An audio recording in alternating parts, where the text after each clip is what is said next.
A public defender is an attorney employed by the community and responsible for giving legal aid without cost to any person who seeks it and is financially unable to employ private counsel. It is his duty to defend those accused of crime until the issue is decided in a court of law. The first public defender's office in the United States was opened in January 1913. Over the years, other offices were opened. And today, that handful has grown to a network of lawyers cooperating to protect the rights of our clients.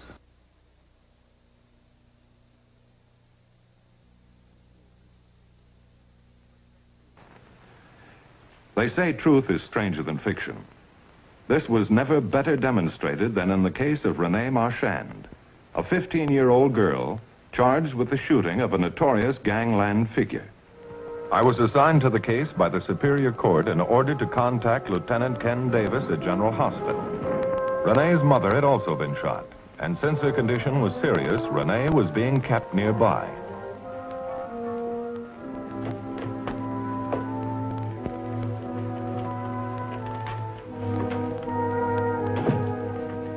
Mrs. Marchand was?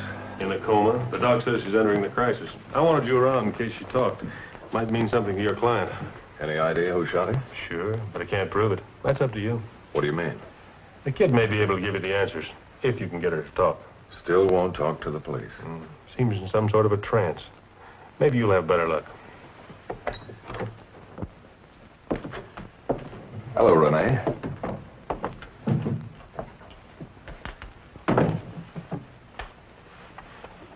Is she dead?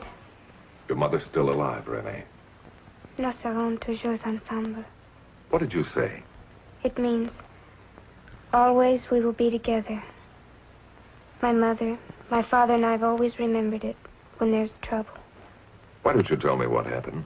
I must know the truth before I can help you. Will the truth make my mother well again? Bring my father back to us? The truth has performed many miracles. Where should I start? From the beginning.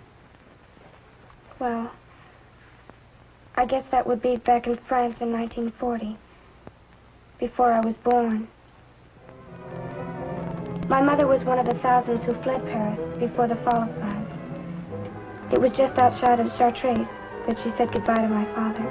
Every expression, all of your loveliness I must remember for so long. Oh, please, Charles, let me stay with you. I want you to go to America where there is peace and safety. But there will be no happiness without you. We have so much more than ourselves to think of now. And I feel better knowing George is there to look after you and the baby. Nothing can separate us, my darling. Always we will be together, remember that. Oh, I won't forget. I've made arrangements for the farmer to take you and George to Bordeaux. From then, both of you have passage arranged to New York.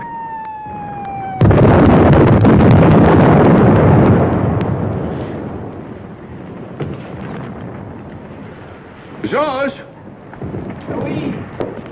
Lord, I thought you two would never finish your goodbyes. Your sergeant is becoming very impatient. He says your company is to move up in 10 minutes. I'll be right there. George, take good care of Colette and the baby. Of course, they will be like my own. You have to write the War Office if there is any change in your address in America. There will be no change. My restaurant is very small. That will furnish us a living until you are away. No, I'll wait outside. But hurry! All right, George, all right. Promise me one thing. When the baby is born, name her Renee. There are also boy babies. Not for us. We are going to have a daughter, and I want her to be as happy as you have made me. Come on, darling. And as the years of war continued, Charles and Colette sought to remain near one another by means of letters. Then in 1945, just before victory, the letters from Charles ceased. But Colette never gave up, even when it became obvious to everyone else that Charles would never come back.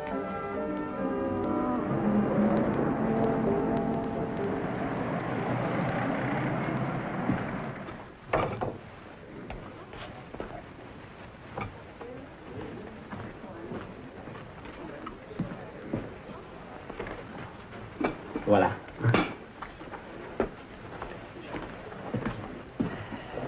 Everything all right. That's right. Colette, Where have you been? I was beginning to worry. You are an hour late. I'm sorry, Georges, but I wanted to see Monsieur Dubois. So you went back to the French embassy again. Sherry, you must face reality. Stop torturing yourself. But something could have happened. Charlotte could still be alive. Oh, but it has been so many years. Then you would have me admit my life is over? No, there is your daughter, Renee. She is your life now. You must live for her. Uncle Georges, always worrying about us, always caring for us. Oh, such a burden Renee and I have been to you. Shh, I will not listen to such nonsense. Hello, we have customers.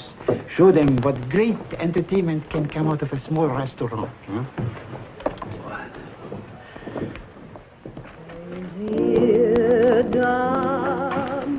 I am sorry, Monsieur Harrison. We're forced to close early tonight. My stove doesn't work. I didn't come here to eat. But, right, I tell her you were here. Sherry. Good evening, Mr. Harrison. How many times have I got to tell you the name's Judd? Come over here and sit down. Got some great news for you, Colette. What do you mean? I just bought the Calcutta Club. You're going to sing there, maybe become a big star. How does that sound? Oh, I'm sorry, Oh, but... you're always sorry and you always say no. This time I'm not listening. Here's your first week's salary.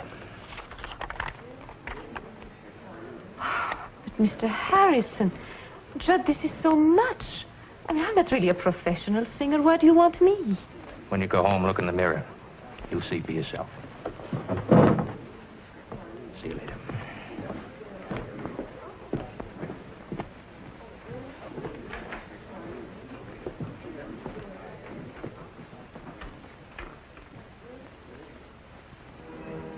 As Judd Harrison had predicted, Colette Marchand became a star.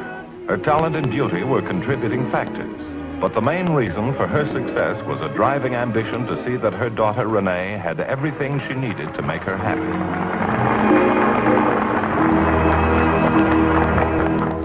You tell Jenkins that wire service stays the way it is.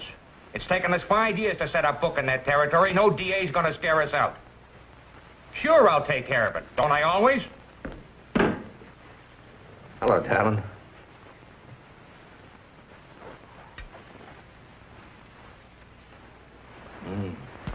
3 years and not a bad martini. How'd the show go tonight? Everybody stayed through it. Good. How about running out to Hunter's Inn for a bite after we close? Sorry, not tonight. I'm picking Renee up early from school. She's spending a few days with me before going to camp. Summer camp. Apartment in the city. Exclusive school. Sounds like a mother's a success. Don't make fun of me, Judd. I'm not making fun. You are a success. You could be a bigger one if you wanted to. What do you mean?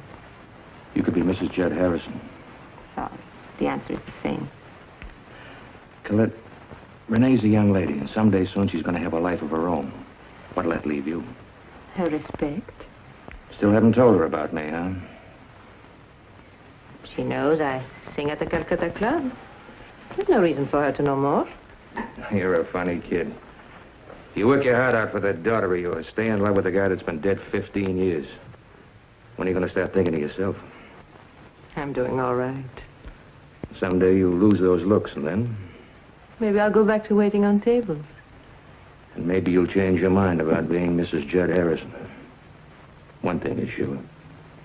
No other man will ever step in. You can be sure of that.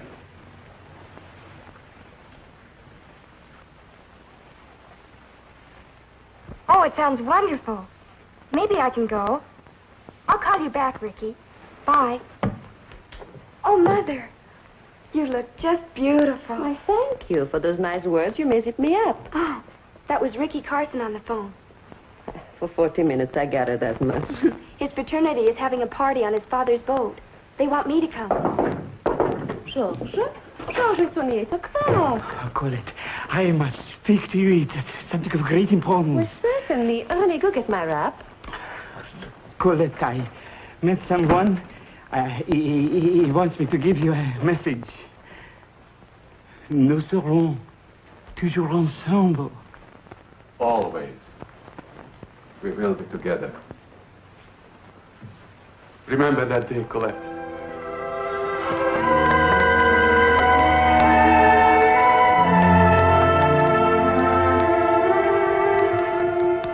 I was just serving a customer when he walked in. It was like a miracle. I shooed the customers out and locked up the place and brought Charles to you.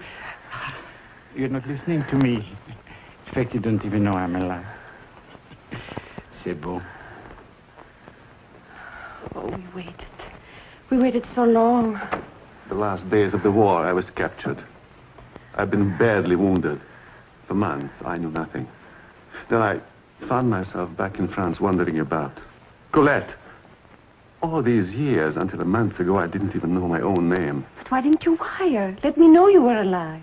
I was afraid. Perhaps you had married again. I had to see George first to find out. Father.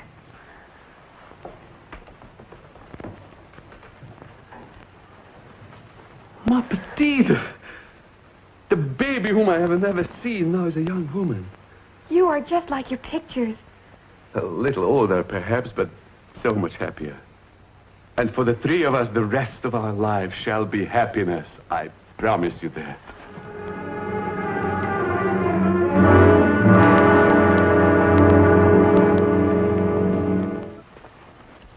$15 years. Now he returns. Crazy, isn't it? Wonderful would be a better word. After all those years, you're still in love with him? Charlie's my husband. He, Renee, and I can be a family again. What about me? What happens to me? Do you realize I love you too? Never tried to encourage you, Judd. Well, I'm just supposed to forget the whole thing, huh? Well, I'm afraid there's no alternative. Good night, Judd. None for you, perhaps. What do you mean? Todd, we made a bargain. I fixed it so your daughter could have the best of everything. Well, all I have is the furniture, some clothes. I'll sell them. I'll pay you back. No deal. That's the best I can do. I'll stay until you get someone else for the show. The show's not important. Look, baby. You're mine. I got a priority on you. Just because I treat you like you're made of glass, don't get any big ideas. The name is still Judd Harrison. You mean you would force me to stay? Maybe I'm just getting a little sentimental. But you got a husband and a daughter. You try to leave me and your whole world will come tumbling down. Oh, just thinking about that, I want to make you a little sentimental, too.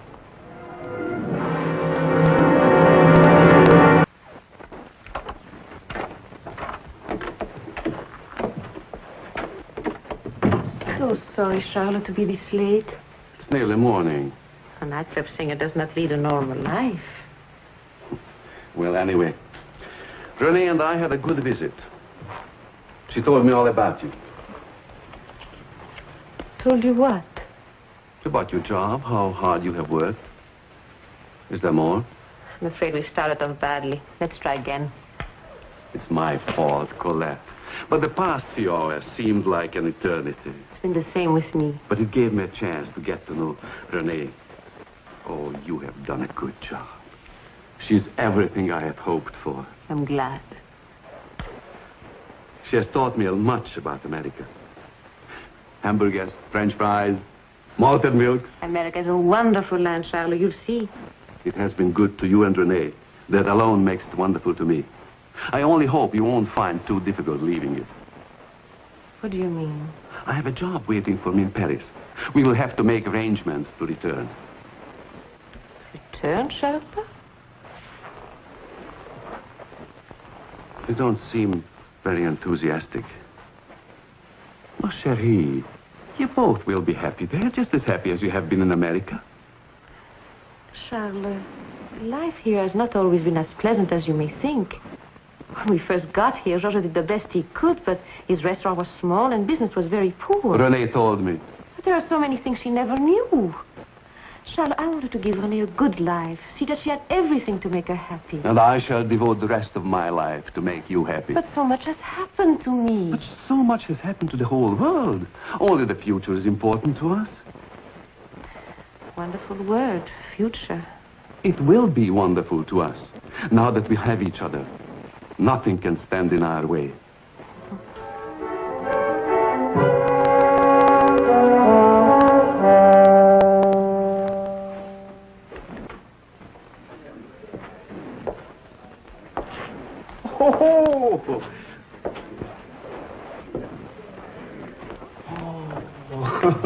Oh, it has been many days since you were here. Did you get so Americanized that you forgot about French cuisine? Ha!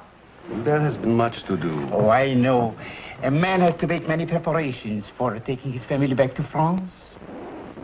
Who is Judd Harrison?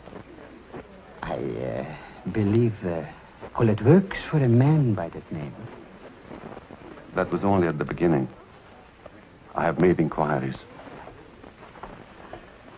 What has Colette told you? When I mentioned Judd Harrison's name, it is just the same when I mentioned returning to France. She changes the subject. I'm sorry. I don't know what I can tell you. George, lies I can get from home. From old friends, I expect the truth. Perhaps it is better that you find out from me. All those years you were fighting, and I'm sure that you felt that in some small measure what you were doing was for your family. In a different way, what Colette has done was for the same purpose.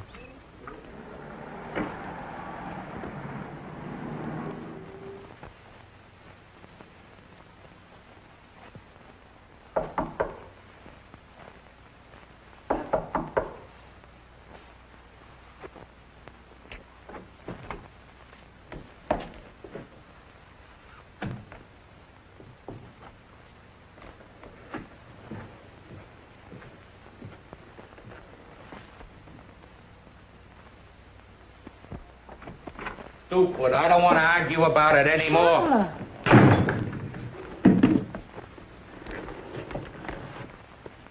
So this is Mr. Harrison. Now that we've been properly introduced, I got a suggestion for you, Mr. Marshall. Get out of here. Get out of Colette's life. Colette's life is my life. I'm afraid you're in for a big surprise. Don't you think so, honey?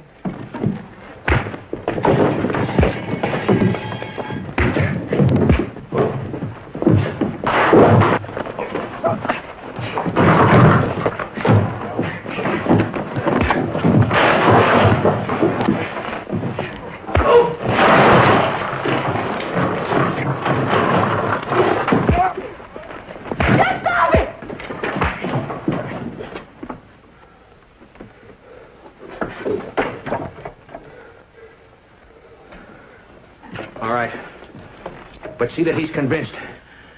Because if you don't, I will.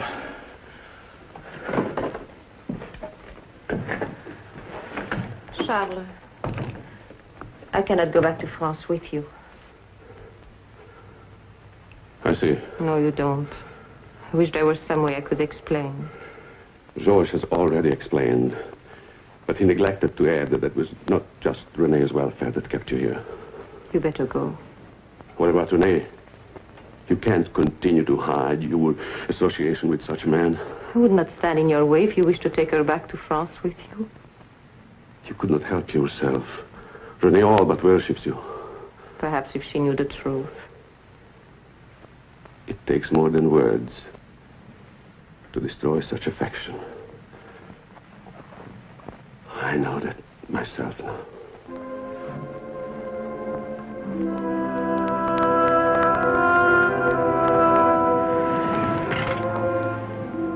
Well, you're home. Colette, still worried about your husband? It's too late to think of Charlotte now. What is on your mind? I was wondering how Renee will feel when she does know about us. If that's what's worrying you, send her back to France with her father. I'll pay the way. She would not go without me. And that's too bad. You sure you won't change your mind, Judd? I told you once, Colette, you try to leave me and your whole world will come tumbling down. I'd walk this earth smooth to find you, your daughter, and your husband. I don't intend to leave you, Judd. Where we're going, we go together. You gone crazy? Start the car and drive across Bay Bridge. You better change the route. The Bay Bridge is only half finished. I know.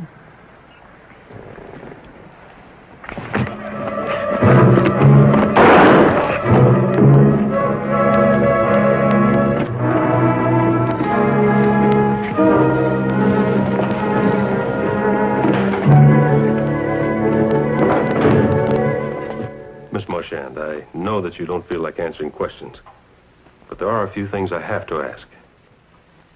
Did your mother own a gun? We found a piece of cloth with the initials J.H. Does that mean anything to you?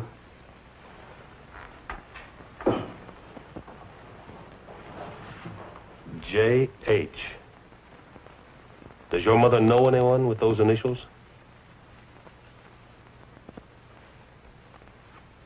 We also found in her handbag a letter addressed to George Benet, asking that he see that you be sent to France to be with your father if anything happened to her. Renee, was your mother expecting trouble?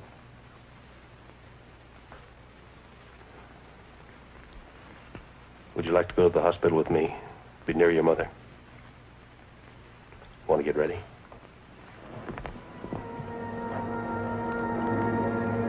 Renee hadn't heard a word he said. All she could think of was Judd Harrison.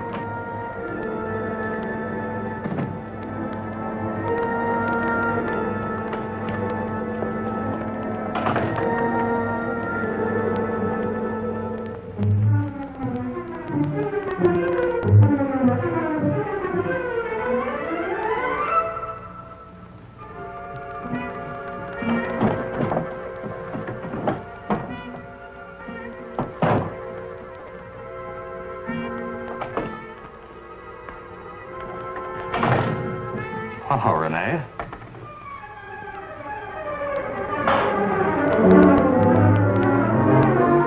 Wait a minute.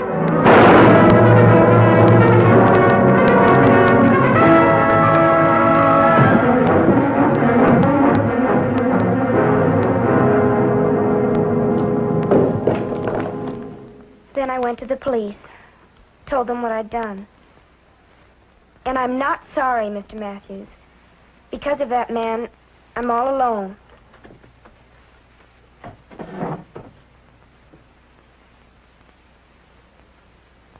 Renee, I understand there's someone in the next room who would like to see you.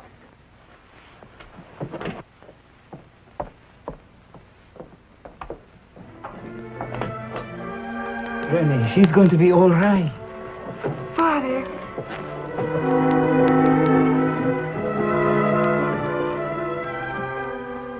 How did you find Marchand? A friend of the family knew which plane he was taking. What did you learn from the girl? That Harrison had it coming, in spades. Sont toujours ensemble.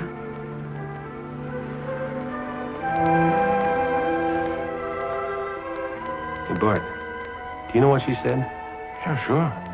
What? The most welcome words her family ever hoped to hear. See you in court, Ken. Judd Harrison also recovered, but on subsequent investigation was found guilty of income tax evasion and sentenced to prison. As for Renee, extenuating circumstances and the fact that she was a juvenile played heavily in her favor. She was released into the custody of her parents on summary probation. All three are now back in France. No malted milk and hamburgers, perhaps, but the Marchands have found happiness. The case you have just seen was brought to a fair and just conclusion through the efforts of a public defender. Tonight.